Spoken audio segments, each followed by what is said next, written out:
The Philippines. Wealth begins in the mind. A wake-up call. By Gurubsar Lankaritabagus. Ladies and gentlemen. Switzerland has no sea. Japan has hardly any natural resources. Singapore has no vast agricultural lands. South Korea and Hong Kong likewise possess few natural riches. Yet these countries are prosperous. The Philippines, on the other hand, possesses fertile soil, seas teeming with fish, gold, copper, nickel, vast forests, and a young population. Almost everything needed for economic flourishing. And yet poverty, inequality, and illiteracy remain stubbornly entrenched. Why? Because wealth does not lie in the ground. Wealth begins in the mind. The Filipino people have lost the ability to think. Not because they are unintelligent, but because systems, culture, and religious authority have paralyzed critical thought. They are more religious than the Pope, give more to the church than to one another, and know no genuine sense of community, though it may appear so. Overpopulation grows because the church preaches, children are a blessing. But who feeds these children? Who educates them? The people no longer think independently. They follow authority and tradition, stacking poverty upon poverty, illiteracy upon illiteracy, backwardness upon backwardness, a chain passed from generation to generation. Historically, this pattern is clear.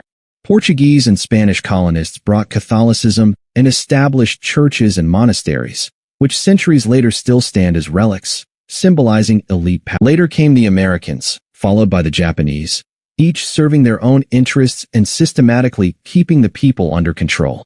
Many religious festivals and rituals that persist today, such as the Black Nazarene, Sinulog, or the Feast of the Santo Niño, were, however, invented or adapted by the people themselves. They are often based on biblical stories, such as Moses, the Last Supper, or the crucifixion of Jesus, but apart from the original colonial intentions. Moreover, the Filipino religious elite further manipulated these traditions. Pastors and priests urged the people to purchase goods from the shops of their wealthy friends, taking a portion of the proceeds for themselves as reward.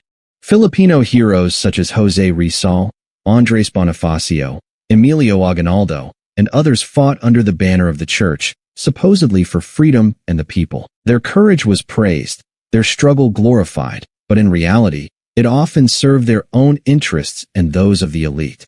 Their actions did not advance the poor, but caused hunger, alienation, and misery for ordinary citizens. The rich profited. They organized extravagant holidays and religious ceremonies while the people were compelled to buy ornaments, festival-specific foods, and luxury trinkets from the shops of their wealthy friends. The rich grew richer, the poor poorer, and every purchase filled the pockets of the devout elite, with a share of the loot going to cooperating church leaders. The people know little of their history because the wealthy elite and the government have rewritten and distorted it to suit their own interests. They control everything so tightly that the people do not learn to think, to organize properly, or to understand how systems function. Today, the people occasionally express their frustration in loud cries and protests. Last year, this frustration erupted in large-scale riots in the Philippines, with citizens taking to the streets in anger over years of poverty, abuse of power, and lack of prospects. Yet without a clear vision and genuine leadership, that collective rage did not target the structures that perpetuate oppression, but rather shops, public property, and neighborhoods, vandalism as a release rather than decisive change. These outbursts are not isolated incidents, but echoes of centuries of manipulation and oppression. For generations, the people have been taught to follow, not to analyze, to obey, not to organize. Their energy is wasted in moments of anger, while those who truly benefit, the political elite, religious leaders, the wealthy power holders, consolidate their wealth and power further. It is no coincidence. It is a pattern of dependence and confusion, deeply rooted in society from generation to generation. What is even more tragic is that the people behave as the colonists did. Churches rise everywhere, while Filipino pastors and neighborhood religious informants keep the people tightly in line. They betray and exploit those they are meant to serve, enriching themselves with immense possessions and power. Homeless individuals and children are put to work selling rosaries, religious trinkets, and souvenirs, not to help them, but solely to fill the pockets of pastors and leaders. the sellers themselves keep only a pittance. Some churches occasionally distribute rice or food, proudly displaying it in photos as if they are performing a good deed. But this is no true aid.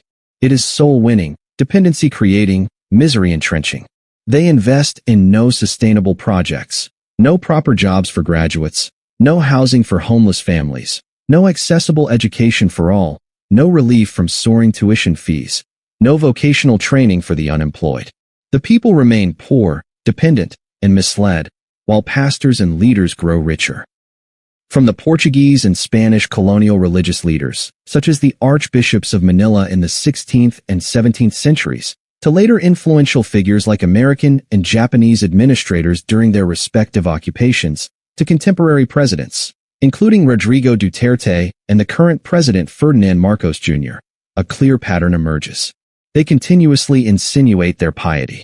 They pray publicly, appear at religious ceremonies and festivals, and demonstrate their affiliation with churches such as Quiapo Church or Santo Niño Basilica.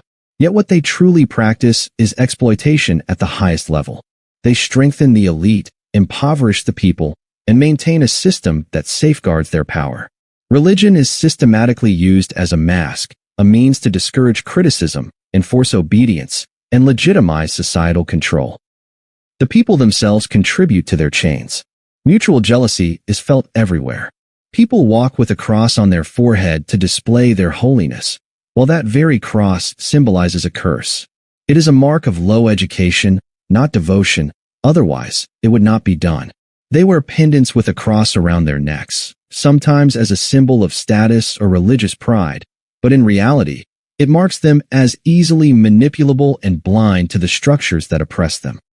These patterns of exploitation, dehumanization, and misery are not uniquely Filipino. They are found in nearly all religiously dominated countries where God, Jesus, or Allah is placed above all. Look at Suriname, Guatemala, Pakistan, Somalia, Ukraine, Israel, Colombia, Africa, Morocco, Brunei, Indonesia, and others. In all these countries, people are controlled, manipulated, and exploited in the name of their God. Powerful elites use religion as justification for their wealth, privileges, and as a tool to suppress criticism and independent thought. Evil is cloaked in the mask of sanctity. When religion is placed above criticism, it becomes a shield for abuse of power. Authority is presented as God-given, inequality as fate, poverty as trial, and what is sacred cannot be corrected. Without questions, there is no progress. Look at the Netherlands, Switzerland, Japan, Singapore. Their strength lies not in religion or natural wealth, but in strong institutions, transparency, and long-term vision. Legislation, not dogma. Accountability, not sanctification. The tragedy of rich yet poor countries is not a lack of talent. It is a lack of structural fairness. Not a lack of children, but a lack of planning, education, and vision. Not a lack of faith, but a lack of separation between faith and governance. What is the solution? Not more resources, not more preaching, but education fosters critical thinking, transparent institutions that check power, separation of religion and state, courage to reform systems and take responsibility. A country becomes wealthy when its citizens understand that no leader is sacred, no institution is above critique, no faith belongs above the law. Wealth arises where responsibility is organized. Freedom arises where power is constrained. And the pitiful sight of all this is evident on those religious holidays, when the poor, bewildered people believe themselves free and marvel at all the splendor presented to them. They can scarcely buy anything for themselves, while the rich indulge in delicacies, display their wealth, and call themselves the chosen people. Meanwhile, the rest of the poor, less blessed according to the elite, trudge through life, while this wealthy class continues to claim that all are equal.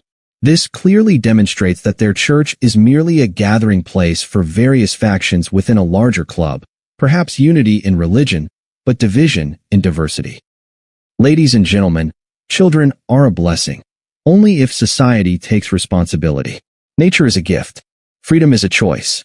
As long as societies continue to believe that salvation must come from above, they will struggle with change from within.